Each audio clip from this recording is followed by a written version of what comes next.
to my truth telling. And when I looked up defamation and libel law case stuff, malice is a conditionality of libel. So a libel is an untruth, but if the untruth is told with malice, it's a higher level of harm than a lie that is told by accident. So malice is a level of libel.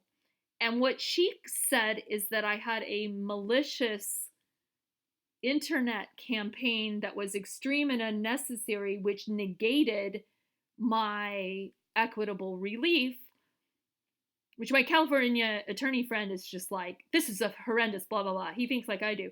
But, like, I was fascinated by the fact that it's almost like she's trying to accuse me of lying, but she doesn't know if I have, or she's almost saying it might be malicious to tell the truth online. Telling the truth online is malicious. And it's like trying to have her cake and eat it too, of calling me a liar, but not sure if I'm a liar. Like maybe I'm true. But it's just easier to hope I'm a liar because wishful thinking. And it would be really, it's almost like, it's strange because it was like a very, in a way, it was a very neat case because it was a 4-month tenancy. I had housing inspectors in. By the 7th week, I've got fire marshal, then I've got the inspectors coming. So I have the whole process so streamlined that 10 days after the housing inspection, he tries to evict, like in a fake eviction, like a little handwritten eviction. And I'm like, no, no, no, give me my deposit. Then he's like, no, I will not give you your deposit. And he's already agreed to release me from my lease in 1.5 months to 2.5 months, which is vague. So I'm figuring like maybe he'll come back to his senses to his original agreement. But he then spends the month of May filing perjured documents to the Clatsop court stating that he served me a 72-hour notice, which he never serves because he thinks you could just forge it. Because, like, why would you actually serve a 72 notice if you could just lie to the court and say you served him 72? So I kind of get him on that technicality, but I get his manager to drop the first eviction. Then he goes and does it himself. He's really mad at his manager.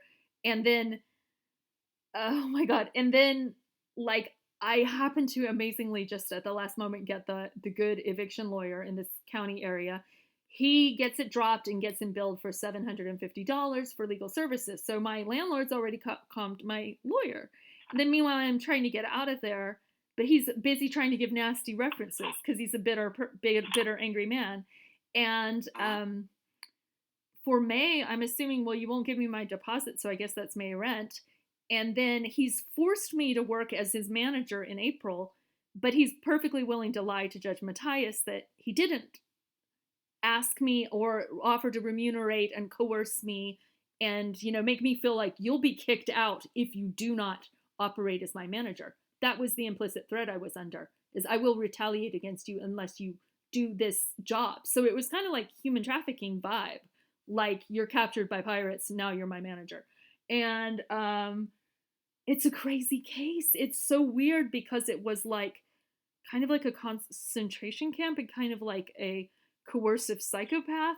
And then the second he tries to evict me with a secondary shell corporation that I don't even have an agreement with. I'm like, could you just stick to one corporation per eviction? Like, don't evict me from your shell corporation. So then I Google it and find, oh, that's his Pennsylvania corporation that is already super mega like Google indexed for all the corruption, all the protests, all the meetups, all the posters, all the Facebook groups, and they're super organized. So I'm like, oh my God, he's a mass slumionaire. Like he is this slum manager.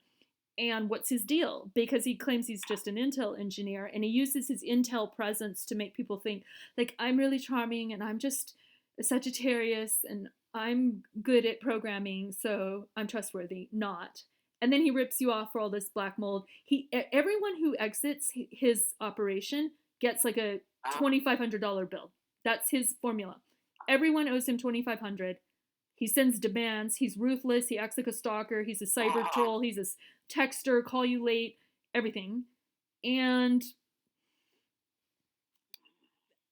I have him on the line, and she will not give me a judgment because I have waged an internet a malicious internet campaign against this landlord who's basically running an operation without electricity. Like, we're denied electricity. We have power surges, destroyed electronics.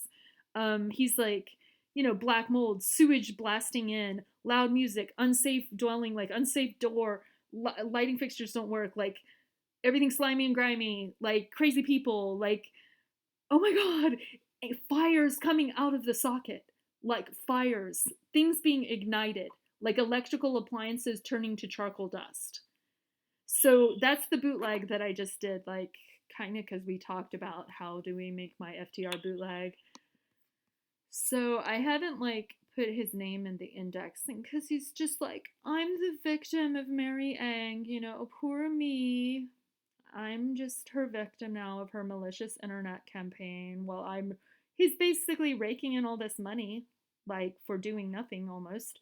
Well, he's doing stuff now that the city's on him. So then the judge is kind of like giving me credit. She's like, to plaintiff's credit, many improvements were made on the property due to her complaint, although she made life hard for defendant and the other tenants. Like, I made life hard by suggesting we follow the Oregon Revised Statute. And his whole standpoint is like, well, it's an as-is apartment. Like, you didn't tell me it was as-is with the power going off 3 times a day.